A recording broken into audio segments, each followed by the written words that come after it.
ആര്യന് ഒരു secret task കൊടുത്ത് big boss. ഇതിൽ പരാജയപ്പെട്ടാൽ ആര്യനുമായി യാതൊരു ബന്ധവും ഉണ്ടാകില്ലെന്ന് നമ്മുടെ ബിഗ് ബോസ് പറഞ്ഞിരിക്കുകയാണ്. ഈ സീക്രട്ട് ടാസ്കിൽ ആര്യന് വിജയിക്കാൻ കഴിയുമോ?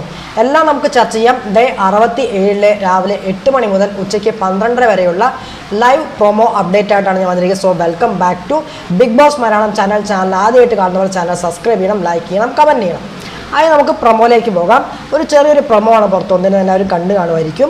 അതിനകത്ത് ആര്യന് ഒരു സീക്രട്ട് ടാസ്ക് ബിഗ് ബോസ് കൊടുക്കുന്നുണ്ട്. എന്നിട്ട് ബിഗ് ബോസ് പറയുന്നു, ആര്യൻ ഇതിൽ പരാജയപ്പെട്ടാൽ ഞാനുമായി യാതൊരു ബന്ധം ഉണ്ടാകില്ല എന്ന് ബിഗ് ബോസ് പറയുന്നുണ്ട്. എന്നിട്ട് ആര്യനൊരു ഫോണൊക്കെ കൊടുക്കുന്നുണ്ട് കയ്യിനകത്ത്. എന്നിട്ട് ആര്യൻ ഫോണൊക്കെ പിടിച്ചിട്ട് ഞാൻ എന്താണ് ചെയ്യേണ്ടത് ബിഗ് ബോസ് എന്നൊക്കെ മെല്ലെ മെല്ലെ സംസാരിക്കുന്നുണ്ട് ബിഗ് ബോസിനോട്. എന്നിട്ട് വീടിനകത്ത് പോയി നിന്ന്, അതായത് വീടിന് പുറത്ത് പോയി നിന്ന് സംസാരിക്കുന്നു. അതുപോലെ തന്നെ ആക്ടിവിറ്റി ഏരിയയിൽ പോയി നിന്ന് സംസാരിക്കുന്നുണ്ട്. അതുപോലെ തന്നെ റൂമിൽ പോയി നിന്നിട്ട് നമ്മുടെ സംസാരിക്കുന്നു. അതുപോലെ തന്നെ ബർഗറൊക്കെ തിന്നിട്ട് ഇരിക്കുന്ന ഒരു പ്രൊമോയാണ് പുറത്ത് വന്നിരിക്കുക. പിന്നെ ഒരു ഡെയിലി ടാസ്കിൻ്റെ ഒരു പ്രൊമോയും വന്നിട്ടുണ്ട്. ഇത്രയാണ് ആ പ്രൊമോനകത്ത് കാണാൻ കഴിയുന്നത്.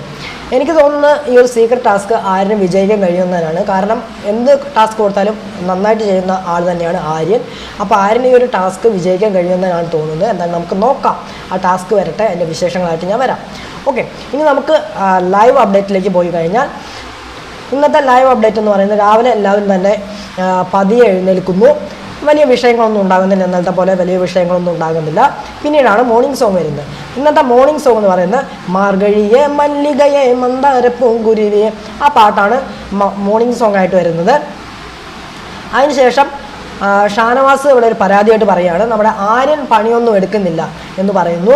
ആര്യന് കൊടുത്ത പണിയൊന്നും ചെയ്യുന്നില്ല, അതുപോലെ തന്നെ ഡ്യൂട്ടി മാനേജ് ചെയ്യുന്നില്ല, നേരെ ചൊവ്വയെ നോക്കുന്നില്ല എന്നൊക്കെ പറയുന്നു. അപ്പോൾ ഇതിനെക്കുറിച്ച് എല്ലാവരും ഡിസ്കസ് ചെയ്യുന്നുണ്ട്. പക്ഷേ ആരും പണിയെടുക്കുന്നത് വെച്ച് കഴിഞ്ഞാൽ ആരും പണിയെടുക്കുന്നുണ്ട്. ആരും പണിയെടുക്കാത്ത ആളൊന്നുമല്ല.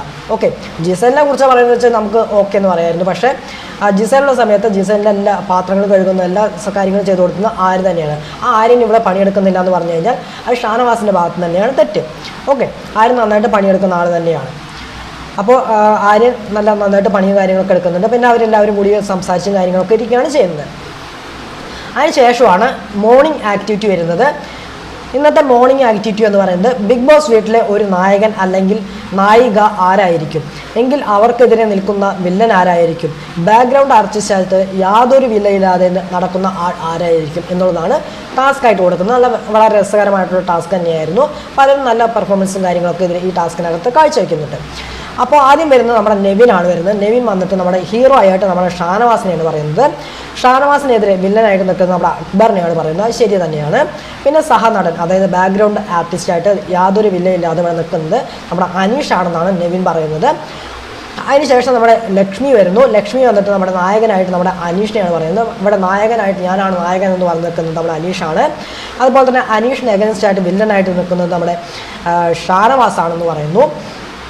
അതായത് ആ സിനിമയിൽ വില്ലനായിട്ട് ഞാൻ പ്ലാൻ ചെയ്യുന്നത് നമ്മുടെ ഷാനവാസിനെയാണെന്നാണ് പറയുന്നത്. പിന്നെ ബാക്ക്ഗ്രൗണ്ട് ആർട്ടിസ്റ്റായിട്ട്, അതായത് യാതൊരു വില്ലില്ലാതെ നിൽക്കുന്നത് നമ്മുടെ ആദിലയാണെന്ന് പറയുന്നു.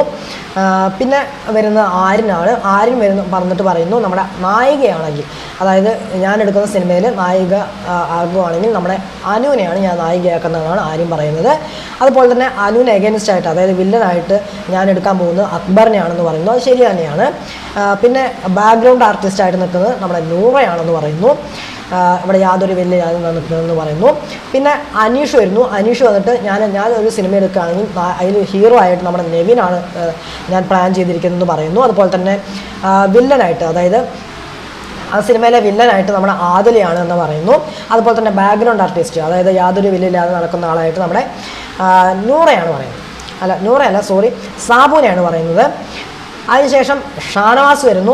ഷാനവാസ് വന്നിട്ട് ഞാനൊരു സിനിമ എടുക്കുകയാണെങ്കിൽ നായകനായിട്ട് ഞാൻ എടുക്കാൻ പോകുന്നത് സാബുമാനാണെന്ന് പറയുന്നു. അതുപോലെ തന്നെ ആ സിനിമയ്ക്കകത്ത് വില്ലൻ നെവിൻ തന്നെ ആയിരിക്കും എന്ന് പറയുന്നു. പിന്നെ ബാക്ക്ഗ്രൗണ്ട് ആർട്ടിസ്റ്റായിട്ട്, അതായത് യാതൊരു വില്ലനായി നിൽക്കുന്നത് ലക്ഷ്മിയാണെന്ന് പറയുന്നു.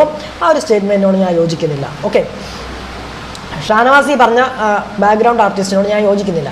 പക്ഷേ ലക്ഷ്മി നന്നായിട്ട് ഗെയിം കളിക്കുന്ന ഒരാളാണ് കേട്ടോ, ബാക്ക്ഗ്രൗണ്ടിൽ നിർത്തേണ്ട ഒരാളല്ല. ഓക്കെ, അതെൻ്റെ ഒരു നിഗമനമാണ്. നിങ്ങൾക്ക് പല നിഗമനം ഉണ്ടായിരിക്കാം. അതിനുശേഷം ആദില വരുന്നു. ആദില വന്നിട്ട് നമ്മുടെ ഞാൻ എടുക്കുന്ന സിനിമയിൽ നായികയായിട്ട് അനു ആയിരിക്കും എന്ന് പറയുന്നു. അതുപോലെ തന്നെ ആ സിനിമയിലെ വില്ലൻ ബിന്നിയാണെന്ന് പറയുന്നു. ബാക്ക്ഗ്രൗണ്ട് ആർട്ടിസ്റ്റായിട്ട് നിൽക്കുന്നത്, അതായത് യാതൊരു വില്ലയില്ലാതെ നിൽക്കുന്ന ആളായിട്ട് നമ്മുടെ അനീഷിനെയാണ് ഉദ്ദേശിക്കുന്നതെന്ന് പറയുന്നു. അതിനുശേഷം നമ്മുടെ സാബു വരുന്നു. സാബു വന്നിട്ട് ഞാൻ എടുക്കുന്ന സിനിമയിൽ നായികയായിട്ട് അനുവിനെയാണ് ഞാൻ പ്ലാൻ ചെയ്തിരിക്കുന്നതെന്ന് പറയുന്നു. അതുപോലെ തന്നെ ആ സിനിമയിലെ വില്ലനായിട്ട് ഞാൻ നെവിനെയാണ് പ്ലാൻ ചെയ്തിരിക്കുന്നതെന്ന് പറയുന്നു. അതുപോലെ തന്നെ ബാക്ക്ഗ്രൗണ്ട് ആർട്ടിസ്റ്റായിട്ട് നമ്മുടെ ബിന്നിയാണെന്ന് പറയുന്നു. ബിന്നി ബാക്ക്ഗ്രൗണ്ട് ആർട്ടിസ്റ്റായിട്ടൊന്നും എനിക്ക് തോന്നിയിട്ടില്ല. ബിന്നി അത്യാവശ്യം നന്നായിട്ട് കളിക്കുന്ന ഒരാൾ തന്നെയാണ്. ആ ഒരു സ്റ്റേറ്റ്മെൻറ്റോട് ഞാൻ യോജിക്കുന്നില്ല. അത് എൻ്റെ ഒരു നിഗമനമാണ്. പിന്നെ അനു വരുന്നു. അനു വന്നിട്ട് ഞാൻ എടുക്കുന്ന സിനിമയിൽ നായകൻ സാബു ആയിരിക്കും എന്ന് പറയുന്നു. വില്ലനാണ്, ആ സിനിമയിലെ വില്ലനായിട്ട് നമ്മുടെ നെവിൻ ആണെന്ന് പറയുന്നു. അതുപോലെ തന്നെ ബാക്ക്ഗ്രൗണ്ട് ആർട്ടിസ്റ്റായിട്ട് നമ്മുടെ ബിന്നിയാണെന്ന് പറയുന്നു. അനു ബാക്ക്ഗ്രൗണ്ട് ആർട്ടിസ്റ്റായിട്ട് നമ്മുടെ ബിന്നി തന്നെയാണ് വെച്ചിരിക്കുന്നത്. അടുത്ത് ബിന്നി വരുന്നു. ഞാൻ എടുക്കുന്ന സിനിമയിൽ നായികയായിട്ട് അനുവിനെയാണ് ഞാൻ എടുക്കുന്നതെന്ന് പറയുന്നു. അങ്ങനെ അതായത് ആ സിനിമയിൽ വില്ലനായിട്ട് നമ്മുടെ അക്ബർ ആയിരിക്കും എന്ന് പറയുന്നു. അതുപോലെ തന്നെ ബാക്ക്ഗ്രൗണ്ട് ആർട്ടിസ്റ്റായിട്ട് ഞാൻ നൂറയാണ് വയ്ക്കുന്നതെന്ന് പറയുന്നു. അത് ശരി തന്നെയാണ്. പിന്നെ നൂറ വരുന്നു. നൂറ വന്നിട്ട് ഞാൻ എടുക്കുന്ന സിനിമയിൽ നായികയായിട്ട് ഞാൻ അനുവിനെയാണ് വയ്ക്കുന്നതെന്ന് പറയുന്നു. വില്ലനായിട്ട് നെവിൻ തന്നെയാണെന്ന് പറയുന്നു. അതുപോലെ തന്നെ ബാക്ക്ഗ്രൗണ്ട് ആർട്ടിസ്റ്റായിട്ട് നിൽക്കുന്നത് ഇവിടെ ആദിലയാണ് പറയുന്നത്. അതായത് നൂറ തന്നെ ആദിൽക്കിട്ട് കൊട്ടി, ആദിലയാണ് ഇവിടെ ബാക്ക്ഗ്രൗണ്ട് ആർട്ടിസ്റ്റായിട്ട് നിൽക്കുന്നതെന്ന് പറയുന്നു. അതുപോലെ തന്നെ അക്ബർ വരുന്നു. അക്ബർ വന്നിട്ട് ഞാൻ എടുക്കുന്ന സിനിമയിൽ നായകനായിട്ട് ഞാൻ ഷാനവാസിനെയാണ് കാണുന്നതെന്ന് പറയുന്നു. അതുപോലെ തന്നെ ആ സിനിമയിലെ വില്ലൻ നെവിൻ ആയിരിക്കും എന്ന് പറയുന്നു. അതുപോലെ തന്നെ ആ സിനിമയിലെ ബാക്ക്ഗ്രൗണ്ട് ആർട്ടിസ്റ്റ്, അതായത് യാതൊരു വില്ലയില്ലാതെ നടക്കുന്ന ആളായിട്ട് നമ്മുടെ നൂറയാണ് പറയുന്നത്. ഇങ്ങനെയാണ് മോർണിംഗ് ആക്ടിവിറ്റി നടക്കുന്നത്. അങ്ങനെ രസകരമായൊരു മോർണിംഗ് ആക്ടിവിറ്റി തന്നെയായിരുന്നു. അതിനുശേഷം എല്ലാവരും കാര്യങ്ങളൊക്കെ പറഞ്ഞിരിക്കുകയാണ്. ഇതാണ് 12:30 വരെയുള്ള ലൈവിനകത്ത് നടന്ന പ്രധാനപ്പെട്ട സംഭവങ്ങൾ എന്ന് പറയുന്നത്.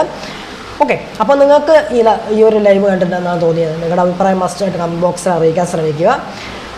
അടുത്ത വീഡിയോ ആയിട്ട് വരാം, അടുത്ത വിശേഷമായിട്ട് വരാം. അപ്പോൾ അതുവരെ എല്ലാവർക്കും Tata, bye bye and take care.